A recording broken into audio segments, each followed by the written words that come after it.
My name is Charlotte Harlan. I'm 44 years old. I'm a lieutenant general in the United States Marine Corps. But none of that mattered that morning, not to them. It was cold, bone-deep, wet cold, the kind that clings to your skin and seeps under metals. I stood at the edge of the old stone chapel in Oshridge, Virginia, motionless in full dress blues. While behind stained glass windows, my family laid my grandfather to rest without me. Not by accident, not by oversight. They banned me, by name, explicitly. "Don't let her in," my mother had said when she spotted me from the entry steps. "She doesn't belong here. She failed this family." My father didn't even look my way. Just muttered something about shame and spectacle. And my sister Lila smiled. That same tight-lipped smile she wore as a child whenever I got punished for something she did. "What kind of woman shows up to a funeral in uniform?" she said loud enough for the guests to hear. Honestly, it's pathetic. I didn't move, didn't answer. Because I knew something they didn't. I heard them laughing inside, saw them through the windows, hugging, nodding, pretending grief. But I stood alone outside, hands clasped behind my back, my breath a steady plume in the cold. I had no seat, no invitation, no name in the program, only silence and the weight of 30 years of absence between us. And then it came. The unmistakable rhythm of 12 sets of boots, moving in formation down the cobblestone path. I didn't turn around. I didn't need to. Their cadence was clean. Their presence shifted the air. And when they stopped 3 paces behind me, I felt the world tilt. General Desmond Clark stepped forward. He removed his cover, held it to his chest, and saluted. "General Harlan, ma'am," he said, voice clear as glass. "We're here to honor both Colonel Ray Harlan's legacy and yours." Everything behind me fell silent, and for the first time in my life, they finally saw me. I used to believe silence was a sign of strength. At least that's what I told myself, growing up in the Harlan household, where every smile was measured, every compliment strategic, and every word between parent and child carefully rationed like sugar during a war. Our house sat on the hill above Ashridge, wrapped in brick and roses. From the outside, it looked like a postcard. Inside, it was all polished wood and sharp glances, a place where appearances mattered more than affection. At that table, my name rarely came up, not unless there was a mistake to point out or a rule I'd failed to follow. Meanwhile, Lila, 3 years younger and born with my mother's eyes, could do no wrong. When she spilled paint on the carpet, it was artistic temperament. When I brought home straight A's, it was met with a nod and silence. I don't remember ever hearing "I'm proud of you," not once. But I remember the way my father cleared his throat whenever I spoke too long. I remember my mother's smile when guests called Lila graceful and charming, as if those words were confirmation of her success as a mother. At 10, I started setting my own alarm and walking to school. At 11, I stopped asking to be in family pictures. At 13, I stopped waiting for them to notice when I cried. I was tall for my age, quiet, always watching. That made me the odd one out. Not rebellious, just unplaceable. I didn't fit into their blueprint of a perfect Southern family. And because I didn't fit, I was trimmed, shaved down, ignored. There's a kind of cold that isn't about temperature. It lives in your bones when love becomes a calculation. I remember one dinner in particular. I was 17. The table was set perfectly as always. Bone china, crystal stemware, linen napkins, folded into swans. Lila had just returned from her summer design program in Milan. She was describing a professor who called her sketches instinctive and poetic. My mother beamed. My father raised his glass. No one asked me about my day. No one remembered I had just passed my 3rd qualification test for the Marine Corps pre-entry scholarship. When Lila mentioned she'd be applying to Parsons in New York, my mother placed a gentle hand on hers and said, "We'll make it happen, sweetheart." I stared at the roasted lamb on my plate, cold now. The sound of the fork in my hand tapping once against the porcelain felt deafening. They never asked what I wanted, so I stopped offering it. That night, I sat on the steps outside the back door long after everyone had gone to bed. The garden lights buzzed quietly, casting shadows on the ivy. I held the acceptance letter from the delayed entry Marine program in my lap, folded and refolded so many times, the crease had nearly split. I didn't cry. I didn't fantasize about proving them wrong. I just knew I had to leave. Not to escape, but to finally enter a world where actions mattered more than surnames. Where effort meant something, where I could be measured on weight, precision, resilience, not posture and fashion and polite dinner conversation. I left on my 18th birthday. No party, no cake, just a duffel bag, a bus ticket, and a note I left on the kitchen counter that said, "I've signed the contract." My bus leaves at 6. Love, Charlotte. They never called. Not that day. Not ever. And I knew. They weren't angry. They were relieved. That's when I learned I hadn't just been unwanted. I'd been in the way. Boot camp stripped everything away. Name, accent, posture, history. All gone. What remained was the part of you that could bleed, obey, endure. And that finally was something I understood. I arrived at Camp Stanton with a buzz cut, a borrowed duffel bag, and a spine already trained to straighten at the sound of judgment. The other recruits were loud, nervous, cocky. I kept quiet, watched, measured, let them underestimate me. I had nothing to prove to them. But I had everything to prove to myself. The days were brutal. 4:30, reveille sweat that burned your eyes, sand in your socks, blisters under your boots. My muscles screamed. My hands tore open. I finished dead last in the first long-distance run. The drill instructor leaned close to my face. "You slow down this unit again, Harlan. I'll bury your tags myself." I nodded once, didn't flinch. That night I sat on my bunk, rewrapping my knees in silence, while the others compared calluses like trophies. I didn't talk much those first few weeks, but I listened. And when I ran again 2 days later, I finished mid-pack, then top 10. By week 6, I was leading formation runs in the rain. It wasn't talent, it was repetition, obsession, quiet refusal to break. One morning I woke before the lights. The barracks were still dark. I slipped out to the pull-up bars and did sets in the frost breath, clouding fingers numb.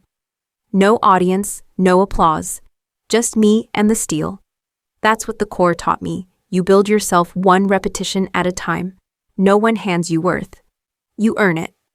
I graduated boot camp in the top 5%. My photo was pinned to the command board for 6 months. They called my name. They handed me my first commendation. I stood at attention, chest squared, uniform crisp. I sent the photo home. Just a snapshot, me in full dress standing on gravel under a cloudless sky, holding my certificate like it weighed 100 pounds. I slipped it into an envelope with a short note. I made it. "Hope you're doing okay?" See. Weeks passed, then months. No response, not even a return to sender. That silence felt louder than a gunshot. Still, I kept going. I deployed for the first time at 23, Helmand Province, southern Afghanistan. Heat like nothing I'd ever felt. Dust that never left your teeth. That deployment changed everything. The kid next to me, Vinny, lost his leg in our second week. The medic froze. I didn't. I tied the tourniquet, stabilized him, and carried him 2 clicks back to base. Didn't sleep for 72 hours. Didn't need to. Something in me had turned on. Word got around. They called me Harlan the Hammer. Not because I yelled, but because I didn't break. No matter what came, I didn't brag, didn't seek rank. But I earned it. Meritorious promotion after meritorious promotion. Each one I mailed home. A postcard, a photo, a letter. Ashridge never wrote back. I remember sitting in a tent outside Fallujah, trying to fix a busted comms unit, when a fellow officer handed me a package. It was a Christmas gift. I'd sent my mother a hand-woven scarf from Kabul. The address label had been scribbled over in red ink. Recipient refused. Return to sender. I didn't say a word. Just folded it and placed it inside my pack. That night I wrote a letter I never mailed. Not because I was afraid, because I realized I had nothing left to say. They hadn't just ignored me, they had erased me. And still I kept sending letters, birthdays, holidays. A quick line now and then, just in case. Hope you're okay. I'm still out here, still trying. Somewhere inside I was still that 17-year-old at the dinner table waiting to be seen. But war has a way of burning that girl down and replacing her with steel. I came home from my second tour 2 years later with a chest full of ribbons, a pinched nerve in my lower back, and the firm, quiet knowledge that I could lead men into hell and back. I stopped by Ashridge that week. Didn't go inside, didn't knock. Just stood on the sidewalk for a moment, watching the curtains in the front window flutter. No one came out, no one ever would. It started with a letter from the bank. Nothing special. Just a plain white envelope buried under junk mail and pre-approved credit cards. I had just returned stateside after a 9-month deployment and hadn't even unpacked my sea bag yet. I remember the way the sun hit the kitchen tiles that morning, sharp and pale, and how the smell of old coffee grounds clung to the air. It should have been an ordinary day, a quiet one. Instead, it opened the floodgates. The letter was brief. Just a notice that my primary checking account had been overdrawn. That didn't make sense. I wasn't wealthy, but I was careful. Military pay doesn't leave much room for recklessness. I hadn't used the account in months, except for routine deposits and a few auto drafts. Still, my chest tightened. I logged in immediately. The screen flashed. Balance 3,462.77. At first, I thought it was a system error. I closed the app, opened it again, same result. I checked my savings account. Empty. Then my small investment portfolio. Gone. Even my retirement fund cleaned out. I sat at the table, heart pounding like mortar fire, phone clenched so tightly in my hand, I nearly cracked the case. I didn't speak, didn't blink. I just opened every account one by one, combing through the transactions like a battlefield map. Recurring charges I didn't recognize. Transfers to unfamiliar names. A $9,000 withdrawal from an ATM in Richmond, a city I hadn't stepped foot in for over a year. Then came the real gut punch, a string of consistent payments to an account registered under Harlan Trust Admin. I had never authorized a trust, but I knew who had. The next hour was a blur of phone calls, fraud alerts, hold music. A woman from the bank's security division walked me through their protocols, her voice calm and slightly detached, like she was used to explaining this to stunned customers. She said they'd launch a full investigation, that it could take time. I thanked her, hung up, and just sat there. The kitchen was silent except for the hum of the refrigerator and the faint ticking of the old wall clock above the sink. A clock I'd inherited from my grandfather, the only thing from him that had ever come directly to me. Tick, tick, tick. My palms were sweating. My jaw ached from clenching. There was no one to call, no one I trusted. So I did what I'd done on every mission. When intel went sideways, I started writing things down. Names, account numbers, transaction IDs, dates. I pulled every physical statement I could find, spread them across the table like evidence. And as I traced the pattern, hundreds of tiny withdrawals, each leading to the same 2 routing numbers, something sharp and wordless settled in my chest. It wasn't some hacker. It wasn't a stranger halfway across the world. It was someone close. Too close. I pulled out an old folder I hadn't touched in years, a simple red file, marked emergency. Inside were the limited power of attorney documents I'd signed a decade ago when I first deployed overseas. At the time, I had no lawyer, no reason to suspect anything. Just a notary and trust. I had listed my parents as emergency financial contacts, to help manage bills while I served, to protect my interests. I closed the folder, sat still for a long time, and then I whispered it aloud, not because I didn't believe it, but because saying it made it real. They've been stealing from me. The words felt foreign, hollow, but true. I stood up and stared at the window over the sink. Ashridge was only 2 hours away. The white house with the iron fence. The porch swing I used to sit on while tying my boots. They were still there, still living off my absence, and now off my money. The betrayal wasn't loud. It didn't scream. It just settled in like rot under floorboards. Not a single email. Not a phone call asking for help. Just silent extraction. They hadn't just taken money. They had taken what little thread remained between us. That night, I didn't sleep. I sat on the floor with my back against the cabinet's pages scattered around me, fingers numb. And I promised myself something, not out of vengeance, not out of rage, but out of something colder, clearer. I would not let this be another thing they erased. I met Tanya Meredith 2 days later in a corner booth at a cafe just off base. She was exactly how I remembered her from our deployment years ago, neat, blunt, and allergic to small talk. As part of JAG back then, she'd helped clean up the legal mess of a mishandled logistics contract in Kuwait. Now she specialized in white-collar crimes and estate fraud. I handed her the folder. She flipped through it slowly, her eyes narrowing with every page. They forged your signature on a private trust, she said, tapping a document with a bright red manicure. Filed in Fairfax County. No mention of it in any will. They claimed you gave them discretionary access while deployed. I didn't, I said flatly. I know.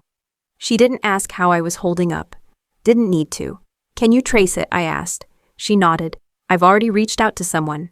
That someone was Eli Tran, a forensic accountant who had served 2 tours before transitioning into financial investigation work.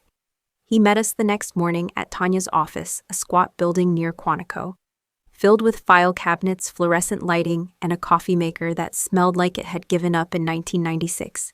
Eli was lean, quiet, detail-obsessed. Within 10 minutes, he was mapping a trail I hadn't seen. Whoever did this knew how to stay just under the radar, he said. Small transfers at first under $1,000 spread across 5 accounts. Then they got bolder. One account was used to fund a property management firm. Another funneled into what looks like your sister's design business, all registered under shell names. But the IPs used to authorize the transfers came from one location. He turned the laptop around. Ashridge, my parents' house. The same one with the rose trellis and the blue shutters. The same house where I used to sit on the back porch and wonder what it would take to be enough. Tanya leaned back in her chair. We're looking at least $430,000 siphoned over a 6-year span. Probably more once we dig into the secondary investments. I stared at the screen. There were no flames, no car crashes, just numbers. Clean calculated theft. How long until we can file? That depends, Tanya said. Do you want to pursue civil or criminal? I didn't answer right away. There was a part of me that still hesitated. Not because I doubted the facts, but because I couldn't shake the weight of what it meant to prosecute your own blood. Even when they'd already put the knife in your back. I want everything traced, I said finally. I want documentation. I want witnesses. I want every signature that isn't mine called into question. Eli nodded without looking up. We'll need to subpoena tax records. You might find more under your name than you ever signed for. Tanya was already typing. If they've used your identity across state lines, we're looking at federal charges. Wire fraud. Identity theft. Embezzlement. They'll deny it, I said. Of course, she replied. But paper doesn't lie. The rest of the day moved like a machine. Signatures, authorization forms, sworn statements. Every minute felt both surgical and strangely intimate. They weren't just undoing a financial mess. They were dissecting the last remains of a family I had never truly belonged to. That night back in my apartment, I sat at the table alone, the same kitchen where the bank letter had arrived just days earlier. I lit a single candle more for steadiness than light and pulled out my old field journal. I wrote down one sentence. They never thought I'd look this closely, because that was the truth. They thought I'd stay gone, thought I'd keep sending Christmas cards into the void, thought I'd never question the void itself. But I wasn't the girl who waited for permission anymore. By the end of the week, Tanya had drafted a full legal packet, nearly 90 pages of documented fraud, financial misrepresentation, and unauthorized use of military power of attorney. We submitted the initial complaint to the court the following Monday, and then I waited for the message to reach them, waited for the first crack in their world of curated dinners and country club charity galas, waited for the moment they'd realize the daughter they thought they'd erased had just declared war, but not with fury, with facts. I drove to Ashridge without telling Tanya. It wasn't a tactical decision. It wasn't revenge. It was clarity. I needed to see them not for closure, not even for confrontation, but to witness with my own eyes the people who had looked at my name on those forms, my social security number, my signature, and signed anyway. The house looked the same. White colonial blue shutters, roses still climbing the porch posts, like nothing had ever changed. It smelled like pine mulch and hydrangeas, familiar, unmoved, as if it hadn't swallowed $500,000 behind its closed doors. I knocked once, didn't wait. The door was unlocked. Inside it was like walking into a preserved memory. The same oak floors, the same iron wall clock, the same heavy silence undercut by faint jazz from the living room speakers. They were all there. My father was in his usual armchair reading the Washington Post, glasses, low on his nose. My mother sat across from him with a porcelain teacup, one from her prize set that we weren't allowed to touch as kids. And Lila lounged on the leather sectional legs, cross-scrolling on her phone with a half-eaten croissant on a napkin beside her. No one looked alarmed when I stepped in. "Charlotte," my mother said, pleasantly surprised, as if I were a neighbor dropping by with pie. "We didn't know you were in town." "I am," I said. My father folded his paper in half, slow and neat. "Thought you were still deployed." I didn't sit. "I'm not here for tea," I said. Silence. "I know what you've been doing," I continued, voice even. "The transfers, the trust documents, the shell accounts tied to my social. I know everything." My mother blinked. Lila scoffed softly, barely glancing up. "God, you make it sound like some kind of heist." "It was theft," I said. "No," my father replied calmly, like correcting a student. "It was responsibility." I stared at him. "Responsibility." "We managed things for you," he said. "You were always away." "Someone had to." "You forged my signature." My mother set her cup down gently. "Only for things that made sense. You've never been great with finances." My fingers curled at my sides. "You siphoned nearly $500,000. My sister rolled her eyes. "Drama." I turned to her. "Your studio, your Manhattan lease. Those came out of my deployment stipends." Lila leaned back. "And you don't even live here. You don't need it." My breath hitched. There it was. The thing behind all the smiles and Sunday phone calls that never came. The core belief I'd suspected since childhood that I wasn't a person to them. Just a resource, a footnote, an account to draw from. "You didn't even ask," I said. My father shrugged. "You never checked in." "I sent letters," I said louder than I meant to. "I sent updates. I mailed Christmas gifts. I left that money in your hands because I thought maybe on some level you thought wrong." My mother said, not cruelly, just plainly. It landed harder than a slap. My legs wanted to move. My hands itched to punch through the calm, curated decor. But I held, because anger was too small for what I felt. What I felt was surgical. "I filed a claim," I said. "With the court, with the Financial Crimes Division.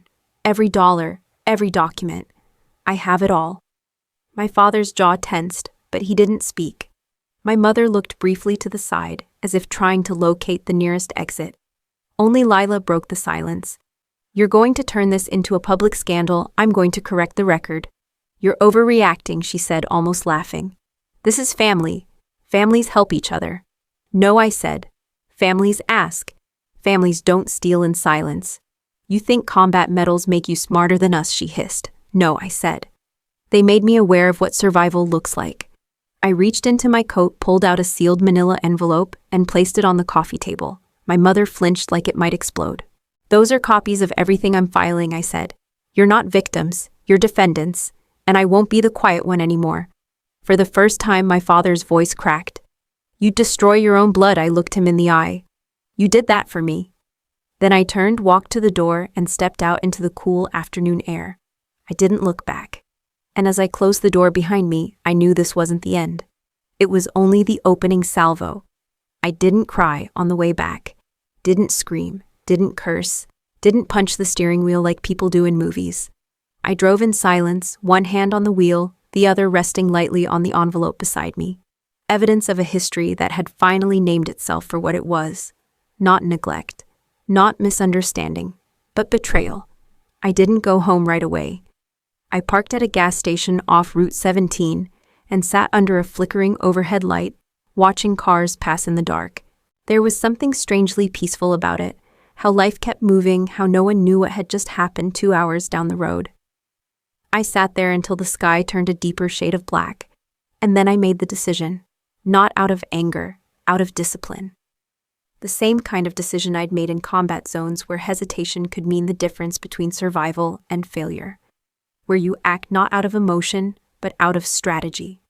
Tanya called the next morning before I could even pour a cup of coffee. "I take it you went to see them," she said, skipping the pleasantries. "I did. And they laughed," I said. Then they deflected. Then they gaslighted. "So?" "The usual?" "I want to proceed," I said. "All of it. No hesitation." There was a pause on the line, then her voice returned crisp as glass. "Then we file this week." It was like flipping a switch. Suddenly, the pace of my life changed. Every hour had a purpose. Tanya and Eli moved like surgeons, precise, quiet, devastating. We ordered full audits on every known account tied to my name, subpoenaed property deeds, credit lines, LLC filings. My parents had been efficient, careful even, but not careful enough. A fund for Harlan Family Trust Medical had been siphoning off tax-free income for 5 years declared under my name. A consulting company supposedly owned by Charlotte Harlan and Associates was billing high-value clients. I had never heard of it. "You're the cover," Eli said, pointing to the ledger. "They used your service record, your deployment history, even your ID clearance. That's how they made it all look legitimate. Is it criminal?" "Oh, it's federal," he replied. By the end of the second week, we had more than enough for a full civil suit and a potential criminal referral to the state's financial crimes unit. But Tanya wanted more than numbers. "You need to build a human case too," she told me, "not just balance sheets. They'll claim you're unstable, detached, vindictive. They'll try to weaponize your silence against you. Then I'll break the silence." I started gathering testimonials, not from lawyers, not from experts, from Marines, corpsmen, commanders, staff sergeants, people who'd seen me on the ground in the dirt holding bleeding men together, radioing medevacs through gunfire. People who'd seen me rebuild bases, lead entire units, deliver folded flags to grieving mothers without letting my hands shake. They responded within days. Some wrote formal letters, others sent voice messages. One sent a photo of me kneeling next to a young soldier I'd pulled from a vehicle fire in Fallujah, both of us covered in ash, his hand gripping mine like it was the last solid thing in the world. I printed every word, filed every image. This wasn't for pity, it was for truth. Because the lie they were about to tell, the one where I was cold, paranoid, controlling, had to be met with a wall of lived reality. Tanya smiled when she saw the stack. "They won't know what hit them." I didn't smile back. I wasn't here to win. I was here to dismantle. And quietly, brick by brick, I was doing just that. It was Tanya who asked the question that stopped me cold. We were in her office late one evening, the walls lined with folders, the air humming with exhaustion and printer toner. "Has anyone ever shown you your grandfather's will?" she asked, flipping through a summary of family assets. I paused, blinking, thinking. "No," I said slowly. "I assumed. They handled it. After the funeral." Tanya didn't look up. "Exactly." The next morning, I drove to the last place I thought I'd see again, the cottage my grandfather used to own just outside Ashridge. A one-story clapboard house with green shutters, a sloping porch, and a chimney that hadn't smoked in years.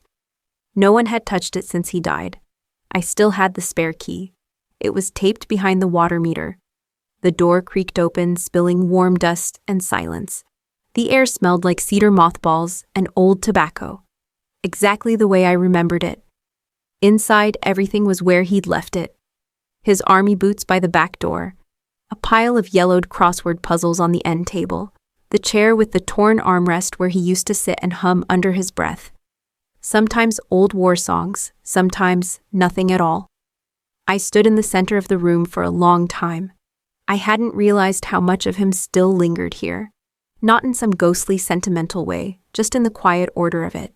The dignity, the stillness.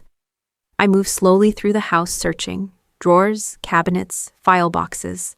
Nothing at first, just old VA paperwork and handwritten grocery lists. But in the second drawer of his bedroom desk, beneath a stack of utility bills and a crumbling manila envelope from 1994, I found it. A green folder faded at the corners. My hands trembled as I opened it. Inside, a will, signed, notarized, witnessed, dated 8 months before his death. I scanned the lines, heart thudding, and then I saw it. All assets, property, and holdings, full and sole beneficiary. Charlotte Eliza Harlan. Not my parents, not Lila, me. Tucked behind it was a letter creased 3 times. No envelope, just his careful handwriting on yellow legal paper. "Kiddo, if you're reading this, I'm gone. And if they didn't show you this on their own, then I probably guessed right. I'm sorry. I didn't want to leave things messy. I tried to talk to your father about it years ago. He refused.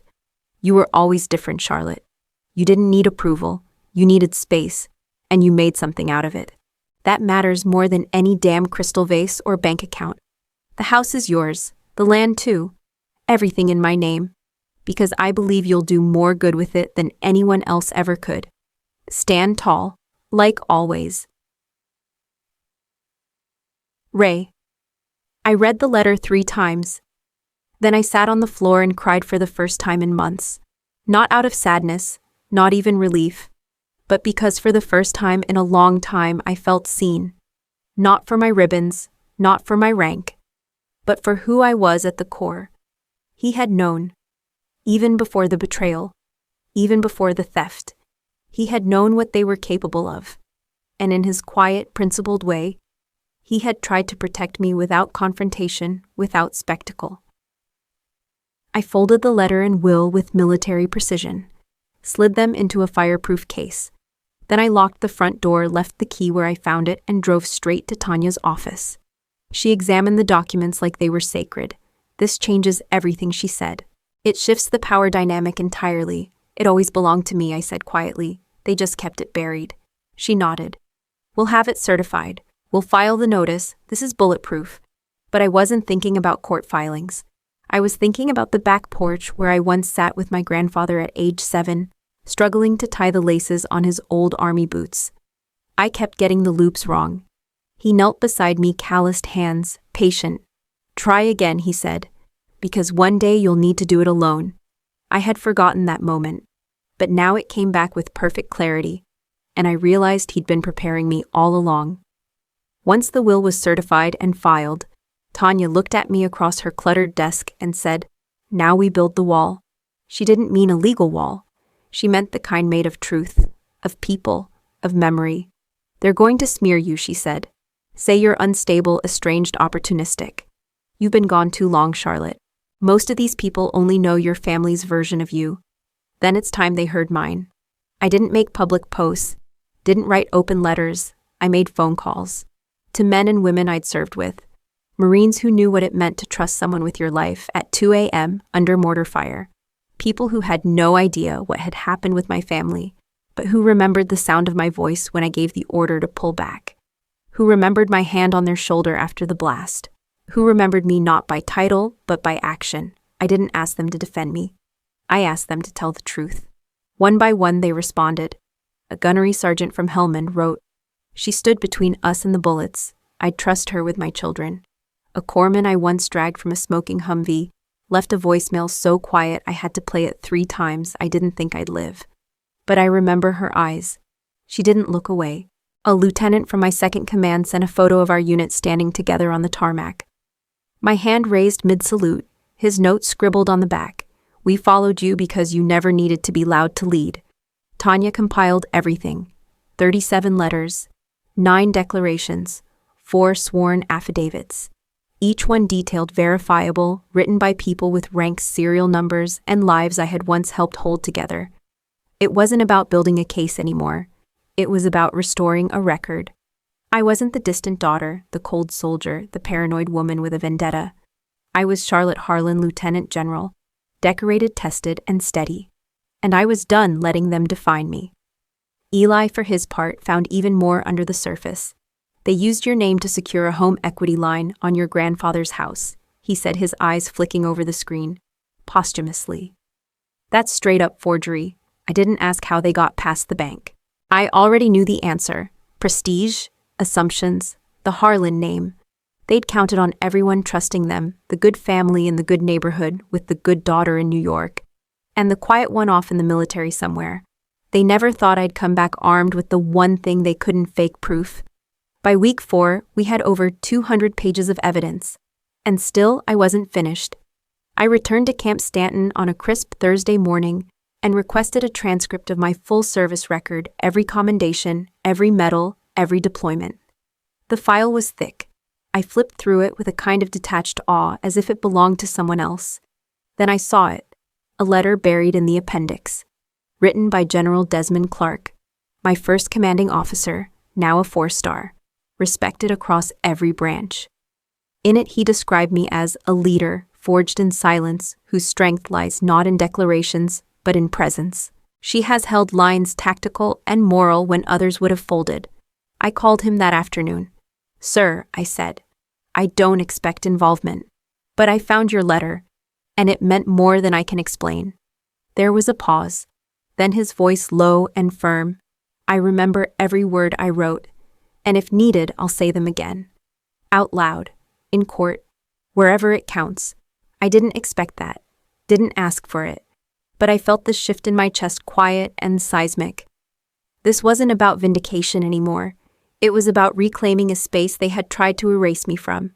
I wasn't just going to file motions, I was going to show up. The morning of the funeral was gray, not stormy, just muted, like the sky knew something would shift today and chose silence instead of spectacle. I arrived early, not out of reverence, though I held plenty of that for my grandfather, but to make sure no one could say I came to cause a scene. St. Augustine Chapel sat atop a hill just outside Ashridge. Old stone red oak doors stained glass that caught even the faintest light. The kind of place meant to look eternal, untouchable. I stood just beyond the courtyard gate dressed in full ceremonial blues, medals aligned, gloves tight, shoes shining, my ribbons pinned without apology. I didn't expect to be welcomed. I expected stares. I got them, from distant cousins, from neighbors, from the woman who ran the Ashridge Garden Society and once scolded me for tracking dirt through her tulip beds when I was 10. I didn't care. I stood where I had chosen to stand, visible, still, unmovable. And then I saw them. My mother stepping out of a black town car in a floor-length wool coat. My father adjusting his collar, nodding stiffly to other guests. Lila, ever immaculate, wearing a veil too sheer to actually cover anything. They saw me, all three of them. And for a brief second they froze. Then my mother turned to one of the ushers. I didn't hear what she said, but her lips moved quickly, firmly. Moments later, the usher walked to me. "Ma'am, the family has requested that only invited guests enter the chapel." I nodded. Of course. And I stayed where I was. I wasn't there for their approval, I was there for him. Behind me, the wind picked up slightly, enough to lift the edge of my coat, enough to make the flags along the walkway flutter, and then I heard it. Boots, 12 pairs, rhythmic, precise, unmistakable. I didn't turn, didn't need to. I felt the formation fall into line behind me, their presence clean and absolute. The shift in the air was immediate. Conversations faltered, heads turned, murmurs rose like smoke. Then came the silence. General Desmond Clark stepped forward, his uniform immaculate, his presence unshakable. He stopped exactly 3 paces from me, removed his cover, held it to his chest. And then he saluted. "General Harlan, ma'am," he said, his voice carrying across the courtyard like a bell toll. "We are here to honor both Colonel Ray Harlan's legacy and yours." The words didn't just land, they detonated. My mother's mouth fell open. My father's shoulders stiffened. Lila's eyes went wide behind the veil. I returned the salute, clean, sharp, without tremor. Then Tanya stepped forward. She was dressed simply, dark, blazer, leather gloves, the thick envelope in her hand held like a gavel. She turned to the guests, her voice calm, practiced. "My name is Tanya Meredith. I've been asked to read a formal statement on behalf of the late Colonel Ray Harlan." She opened the envelope and pulled out the will, original, certified, notarized. Per his final wishes, Colonel Harlan's full estate, homeland savings, and all personal holdings are left to one individual, Lieutenant General Charlotte Eliza Harlan, USMC. The courtyard fell into stunned silence. She continued reading the letter he'd written by hand, the one about dignity, duty, and how he believed in who I had become. Every word landed like a stone in water. Ripples, gasps, side glances, shame. I didn't move, didn't gloat, didn't even blink, because I wasn't there to win. I was there to stand. My mother looked like she wanted to interrupt, then thought better of it. My father took a half step back, one hand in his pocket, jaw tight. Lila turned her face slightly, as if angling away from the truth could make it bounce off. But there was nowhere to hide. Behind me, the Marines stood like pillars. The truth had weight now, and no one could lift it off them. Tanya finished the reading, folded the documents, stepped aside. No one clapped. No one needed to. The silence was enough. General Clark gave me a slight nod, then turned and led the formation away. 12 boots in step, no apology, no need. And for the first time in my life, they couldn't speak over me, couldn't silence me, couldn't pretend I wasn't real. They had told the world I was a failure. But today, the world saw me for what I was. Not perfect, not polished, but standing. No one followed me when I left the chapel. No one tried to stop me. No one called my name. They just watched from the top of the steps from behind pearl necklaces and pressed suits. Like I was a strange interruption to a carefully rehearsed performance. I didn't look back, not because I didn't want to, but because I didn't need to. The truth had already landed, and it had landed hard. Outside the chapel gates, the morning light broke through the cloud cover warm and sharp against the cold stone. I paused there just for a moment and breathed in. It didn't feel like a win. It felt like something had ended. Not a battle, not a fight, but a weight I'd carried so long I forgot it wasn't part of me. I drove back to base that afternoon in silence. No music, no radio, just the low hum of the engine and the steady beat of something deeper than adrenaline. It wasn't pride, it wasn't relief, it was stillness. Not the kind that comes when the noise dies down, but the kind that comes when you know there's nothing left to prove. The Marines hadn't marched for show. They hadn't come because I asked them to. They came because they knew me. Because they'd stood beside me when bullets sang and blood spilled. Because in their world, our world respect isn't inherited. It's earned. That formation was the loudest thing I never had to say. Later that night, Tanya called. "They're stunned," she said. "Your mother hasn't made a public statement. Your sister canceled her gallery launch. And your father, well, he hasn't responded to anything." "I didn't expect them to," I said. "You know you have legal grounds now to reclaim property. Assets. You can go public. File criminal." "I know." She waited a beat. "And I'm not sure I want to." Another pause. "I thought this was about justice," she said, not accusing, just curious. "It was," I answered. "And I got it." "But not in court, no," I said. "In full view." Because sometimes justice isn't a ruling or a gavel or a damages check. Sometimes it's just the sound of 12 boots hitting stone. Sometimes it's the silence left behind when no one can lie anymore. I didn't want their money, didn't want their apologies. I wanted them to live with the truth, the real one. Not the story they told at garden parties or whispered behind tight smiles. The one where I wasn't the ghost they erased, but the storm they didn't see coming. That night I opened the fireproof case again, took out my grandfather's letter, read it one more time, then I folded it with care and placed it inside the old wooden box that held my medals, because now it belonged there, not as proof, but as reminder. He had seen me. Long before they tried to disappear me, long before I knew what I would become. That was the victory, not their downfall. But my return, quiet, unapologetic, unshakable. That night I didn't go home. I didn't return to base, didn't stop at the apartment, didn't even think about where I was going until I found myself an hour outside. Ostrich pulled off on the side of a winding back road, parked near a field I used to pass every summer on the way to my grandfather's. I sat there, engine off the world, dim and washed in indigo. The air was thick with late fall damp and breathless. I could hear crickets' wind brushing over long grass and nothing else. For once the silence didn't feel sharp. It felt earned.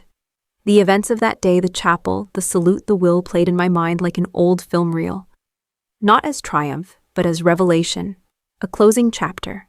A door I had knocked on for decades, finally swinging open, not to welcome me in, but to show me there was nothing left inside. I thought it would feel different. I thought justice would feel heavier, or louder, or cleaner, but instead it felt empty. I wasn't broken, just unburdened. And in that freedom there was a loneliness I hadn't expected. I rested my hand over the medals on my chest, then slowly began to remove them one by one, not with anger, not rejection, but like setting down bricks from a wall I didn't need to carry anymore. They had always told me who I wasn't, but never once did they stop to ask who I had become. And now that I'd shown them, now that they'd seen the truth, they couldn't pretend anymore. And yet, strangely, neither could I. The past wasn't waiting for me to rescue it. It was already gone. The years of letters, phone calls, invitations unanswered, they were never coming back with a sorry or a do-over.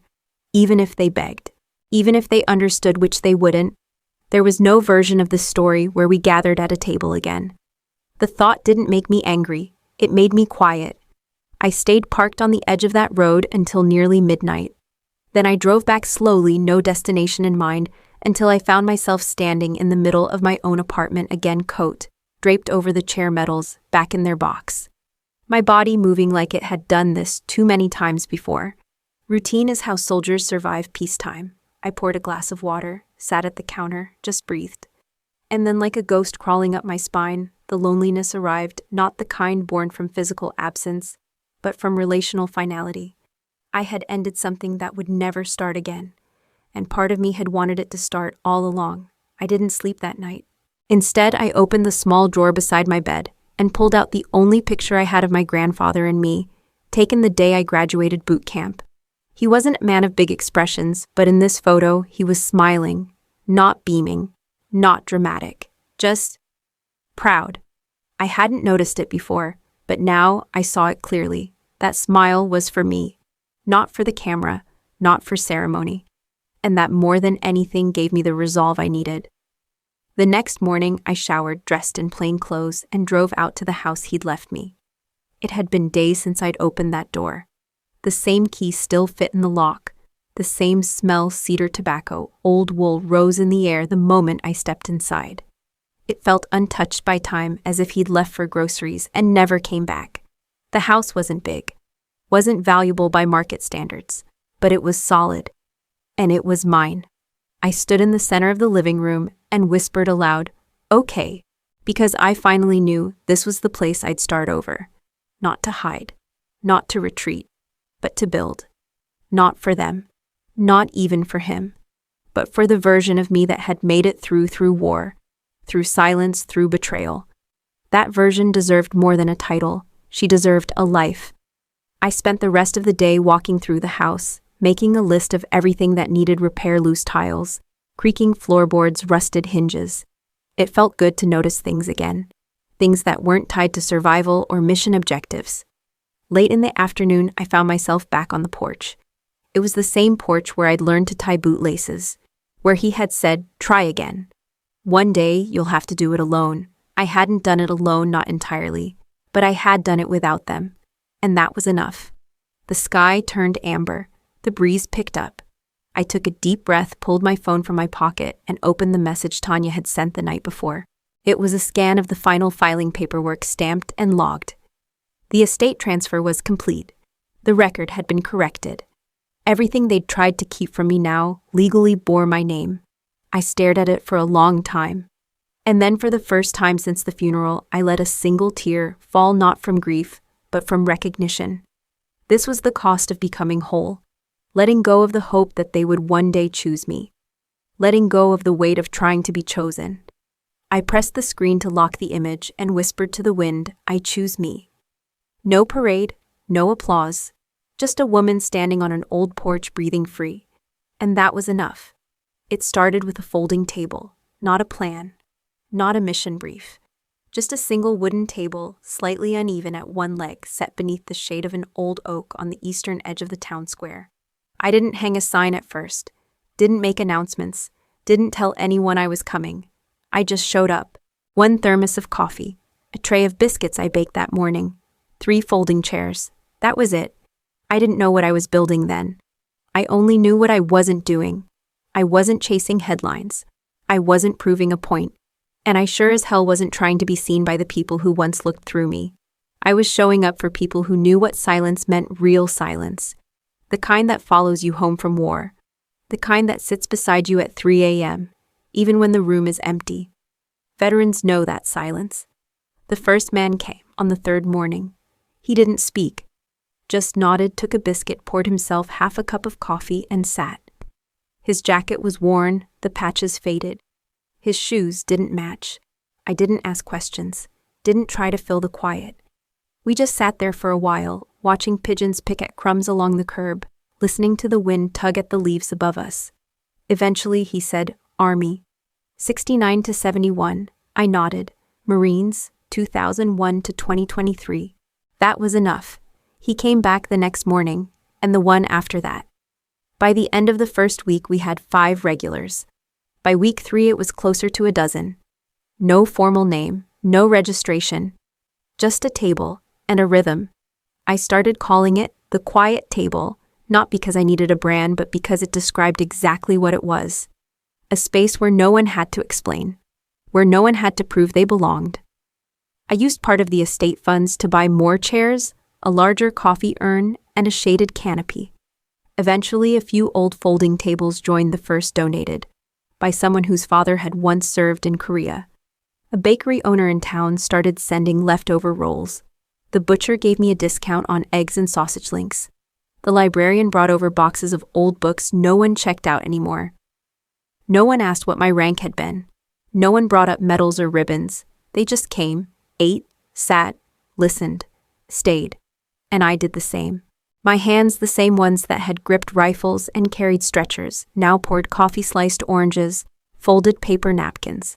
Some days, we had music or radio, tuned low to classic vinyl or bluegrass, depending on who showed up first.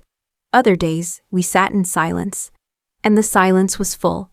It carried the weight of lives, lived things seen people missed. It held names we never said aloud. It held pain we didn't have to explain. One morning, a woman in her 70s, hair braided tight under a knit cap, brought me a thermos of sweet tea and said, "My brother would have liked this place." I thanked her. She came back every Sunday. A man missing 2 fingers from his right hand once brought a folded flag in a weathered display case and asked if we could keep it on the table. I nodded. We found a small stand and placed it in the center. The next day, someone brought flowers, not showy ones. Just a few fresh-cut stems wrapped in twine. And slowly, without meaning to, without planning for it, this thing became real. People stopped calling it a food station. They started calling it hers, Charlotte's table, or just the place at the square. But I never corrected them. Because it was never about me. It was about the space, the offering, the rhythm, the way you could show up with nothing and still be welcome. Tanya came by one afternoon months after everything had been finalized. She stood a few feet back, arms crossed, watching quietly as I refilled the sugar bowl and wiped down a bench with an old rag. "This is what you did with your inheritance," she asked, a smile tugging at one corner of her mouth. "Part of it," I said. "You could have traveled, bought a place in the city, taken time off." "I am taking time," I said. "Just not off." She nodded. "Would your grandfather have approved?" she asked. I looked down at the table, scarred, sun-faded, beautiful in its wear. "He wouldn't have said much," I replied. "But he would have sat here." She didn't argue. She stayed for coffee and a scone. That was the thing about this place, people never stayed long. But they always left differently than when they came. And so did I. I wasn't healing in grand gestures. I wasn't rebuilding with speeches or blueprints. I was just showing up, day after day, cup after cup. And slowly, piece by piece, I became someone I didn't have to defend. Not to them, not to the world, not even to myself. Because here at this table, I wasn't the forgotten daughter. I wasn't the soldier with too many scars. I wasn't the failure they had written into their version of the family story. I was the woman who stayed, who served, who built something from nothing but intention. And that finally was enough. The letter arrived on a Tuesday. Ordinary envelope, no return address. Postmark from Ashridge. At first I thought it was a mistake, some lingering bank document or tax notification. I had moved everything to my name months ago. Legally, there was no longer any thread tying me to that house. Emotionally, there hadn't been for years. But the handwriting stopped me. I hadn't seen it in over a decade. Blocky, precise, too controlled to be natural, my father's. I stood at the kitchen counter for a long time, just staring at the envelope. I didn't rush to open it. Part of me didn't want to. There was no version of that message I needed. Not now, not after everything. But eventually I broke the seal. There was no card inside, no stationery. Just a single sheet of paper folded in half, creased perfectly, like every shirt he ever ironed. Every conversation he ever managed to keep, just short of emotional. The ink was faded slightly, like the pen had been drying as he wrote. Or maybe his hand had hesitated between lines. It read, "Charlotte, I won't ask for forgiveness. I don't deserve it. I was wrong. About who you are. About what you chose. about how little I understood what strength looks like. You didn't fail this family. We failed you. You became more than I ever allowed myself to imagine. That wasn't your flaw. That was mine. I hope wherever you go from here, you carry peace. You've earned it. Dad. That was it. No defense, no rationalizing. Just a few spare lines written like they had taken years to form, and maybe they had. I read it once, then again. And strangely, I didn't feel anything right away. No tears, no anger, no satisfaction. Just breath. Like something had been sitting in my chest unmoving for far too long, and now without ceremony, it let go. I placed the letter on the table and stepped outside. It was early morning. Mist still clung to the low brush around the porch. The wooden planks creaked beneath my boots. I closed my eyes, and I remembered something I hadn't thought of in years, a moment. Small. Forgotten. I was 6. It was late summer. My father had taken me to the local fair, just the two of us. We didn't stay long. He didn't like crowds, but I remembered standing beside him near the edge of the fence, cotton candy in hand, watching the horses trot past in the show ring. He'd said nothing for most of the ride there. Nothing on the way back. But right before we left, he knelt beside me, fixed the collar of my shirt, and said, "You're tougher than you look." That was it. I hadn't thought of it since, but now reading his letter, I understood that moment for what it really was. The closest thing to softness he ever knew how to give. And now maybe this letter was the last. I didn't call him, didn't write back, didn't drive to Ashridge or send a message or wait for more, because I wasn't interested in reopening anything. I wasn't seeking repair. What I had was enough. Not forgiveness, not forgetting. Just finality. A chapter closed not with slammed doors, but with a folded page and a quiet acknowledgement that some stories don't rewrite cleanly. They just end. Later that afternoon, I slipped the letter into the bottom drawer of my desk beneath my grandfather's note and the deed to the house. Not because I needed to revisit it, but because it marked something important, the point at which I stopped waiting, stopped wondering, stopped trying to translate silence into care. I poured myself a cup of coffee, walked down to the quiet table, and took my usual seat at the edge. It was a slow day, only 6 regulars, and a young guy I didn't recognize, maybe late 20s, sitting alone with a journal open beside his plate. He didn't speak, just nodded when I refilled his cup. There was something about him wiry alert, like he'd spent years being ready for bad news. I knew that stance, knew it in my bones. I sat a few feet away, sipped my own drink, and let the quiet settle between us. After a while, he looked up and said, "You run this." I nodded. He tilted his head. Why, I thought about it for a second. Then answered, "Because some of us didn't get a place when we needed one." He held my gaze, then nodded once. Deep quiet, respectful. Then he said, "I think this helps." That was all, but it stayed with me long after the chairs were folded and the table cleared. Because that right there was the whole point. I didn't need reconciliation. I didn't need applause. I had a place. And I was filling it, one chair at a time. Sometimes the victory isn't loud. It doesn't come with parades or headlines or a moment where the world finally says you were right. Sometimes it's just a quiet table, a steady chair, a day where you wake up and realize you no longer carry what they did to you. That's what healing became for me, not erasing the past, not rewriting what was broken, but choosing what I carried forward. I never got the apology I once craved. Not fully, not with weight. And in the end, it didn't matter, because I stopped living for a version of myself they might have loved, and I became the version that I could respect. Strong, steady, unshaken. I didn't destroy them. I didn't burn bridges. I simply walked my own, and on the other side, I built something better. I built presence. I built kindness. I built something no one could take from me. Dignity. To anyone listening who's been forgotten, dismissed, silenced, you don't owe anyone your collapse. You don't have to scream to be real. You don't have to fight to be seen. Just choose. Every day in the smallest ways. Choose to stand. Choose to rise. Choose to belong to yourself, especially when no one else ever claimed you right. And one day you'll find you never needed their permission, only your own.